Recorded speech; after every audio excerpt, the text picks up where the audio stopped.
சென்னை தியாகராய நகரில் உள்ள இந்த விடுதியின் மொத்த மதிப்பு 450 கோடியிலிருந்து 500 கோடி வரை. இந்த விடுதியின் உரிமையாளர் செந்தில் கணபதி ஒரு இக்கட்டான சூழ்நிலையில் போத்ராவிடம் 83 லட்சம் வட்டிக்கு கடன் வாங்க அதற்கு அதிக வட்டி கேட்டு மிரட்டி இறுதியில் அவரது ஹோட்டலையே எழுதி தர சொல்லி மிரட்டியுள்ளார் பைனான்சியர் போத்ரா.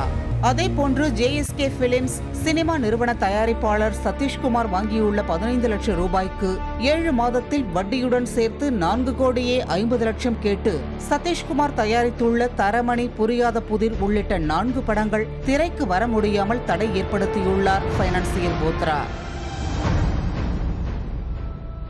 என்னுடைய டாக்குமெண்ட்ஸ் எல்லாம் கம்ப்ளீட்டாக ஃபேப்ரிகேட் பண்ணி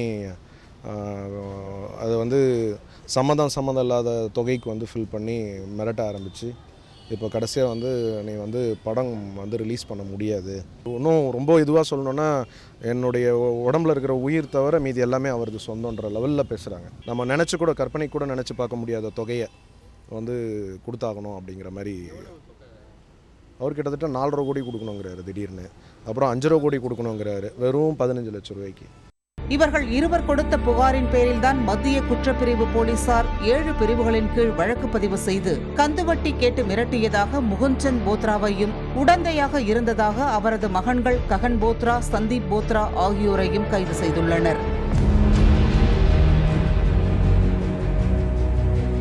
நடிகர் ரஜினிகாந்த் பணம் பெற்று மோசடி செய்ததாக ஆவணங்களை தயாரித்து நீதிமன்றத்தில் வழக்கு தொடுத்து பரபரப்பை ஏற்படுத்திய போத்ரா அவரது சம்பந்தியான இயக்குனர் கஸ்தூரி ராஜா வாங்கிய 65 லட்சம் ரூபாய் பணத்திற்கு வட்டியுடன் 1 கோடியே 34 லட்சம் கேட்டு வழக்கு தொடர்ந்தார்.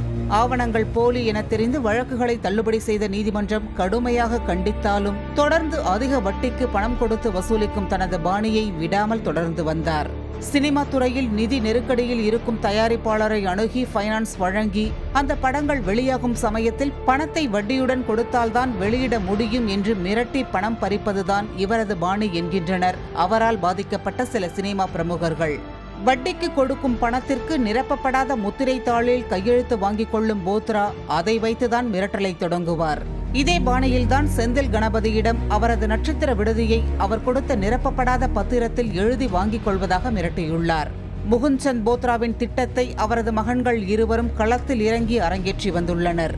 பைனான்சியர் போத்ரா நீண்ட நாட்களாக அதிக வட்டிக்கு பணம் கொடுத்து மிரட்டலை அரங்கேற்றி வந்தாலும் அவர் மீது சட்டப்படி நடவடிக்கை மேற்கொள்ள உரிய ஆதாரங்கள் கிடைத்ததால் தற்போது கைது நடவடிக்கை எடுக்கப்பட்டிருப்பதாகவும் கந்துவட்டி கேட்டு மிரட்டுபவர்கள் மீது கடுமையான நடவடிக்கை எடுக்கப்படும் என்றும் சென்னை பெருநகர காவல்துறை எச்சரித்துள்ளது. பாலிமர் செய்திகளுக்காக ஒளிப்பதிவாளர் வினோத்துடன் செய்தியாளர் சரவணகுமார்.